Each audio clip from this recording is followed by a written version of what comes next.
Tesalonianina voalohany toko 5:7 Tesalonianina voalohany toko 5:7 izay ndray ny teny izay hovakitsika miaraka ny amin'ity anio ity izay mivaky toy izao amin'ny anaran'i Jesosy, mivavaka aza mitsahatra. Mivavaka aza mitsahatra. Ny mivavaka dia tsy fandaharan-teny tsara rindra na tsianjery izay atao amin'Andriamanitra akory. Tsy teny maro natao hohenoina fotsiny fa tena sarobidy amin'Andriamanitra ilay atao hoe mivavaka. Fifandraisam-po amin'Andriamanitra, fanokafanao ny fonao eo anatrehan'Andriamanitra. Andriamanitra dia tsy mba taitra amin'izay mety raviravina tetina na fihetsika ivelany, fa rehefa ao anatin'ny fanajanan'Andriamanitra ianao dia izay ny mahakasika ny fon'Andriamanitra. Rehefa mahatoky an'Andriamanitra ianao ka mamboraka ny ao anatin'ny fonao, mandoatra ny ao am-ponao rehetra, dia izay ny mahakasika an'Andriamanitra. Tahaka ny ray izay miresaka amin'ny zanany, ka raha fihetsika ny betsaka ataon'ny zanaka rehefa miresaka amin'ny ray, angambana ny ray ny ary dia mety ho gaga hoe fa inona ny aretina mahazo an'ity zanako ity. Dia tahaka izay ihany koa Andriamanitra.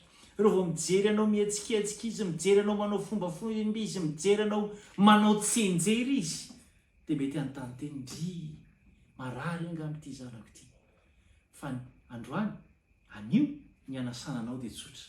Sokafy ao anatrehan'Andriamanitra ny fonao. Dia aza mitsahatra ny amin'izany, mitenena na eny am-pandehanana ianao, na eo am-pitoerana ianao, na eo am-pandriana ianao, dia mitenena. Tsy voatery vavaka lavabe, fa teny tsotra, teny fohy, dia efa mahakasika ny fon'Andriamanitra.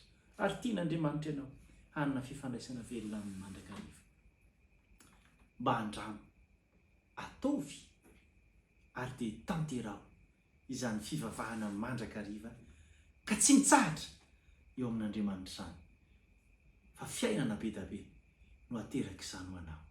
Vavaka ho anao amin'ity anio ity. Raha eo io ny zanakao, manatrika anao ankehitriny, na mbola tsy milobava akory izy dia fantatra ao ny ao am-pony.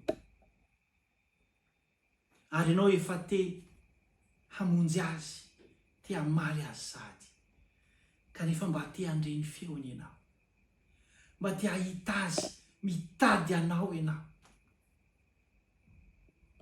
Anio izy Jesosy hanokatra ny fony ao anatrehanao, hanambara aminao izay ao anaty fony ny lalinao, izay manery azy, izay mampitebiteby azy, izay mety miteraka tahotra ao anatiny ao. Fa fantatray fa izay manantona anao dia tsy mba ho lavinao mihitsy, ary tsy fohy akory ny tananao ka tsy mahavonjy, na lalidalovana ny sofinao ka tsy mahare, ka dia mifonjay noho ny amin'ireo ota maro isan-karazany, ny amin'ireo heloka rehetra mety ho fandavana anao, mety ho fanaovana tsitsinona anao, mety ho fanalana baraka ny anaranao, mety ho fivadiana ny fanekena taminao Andriamanitra. Ifonanay aminao izany.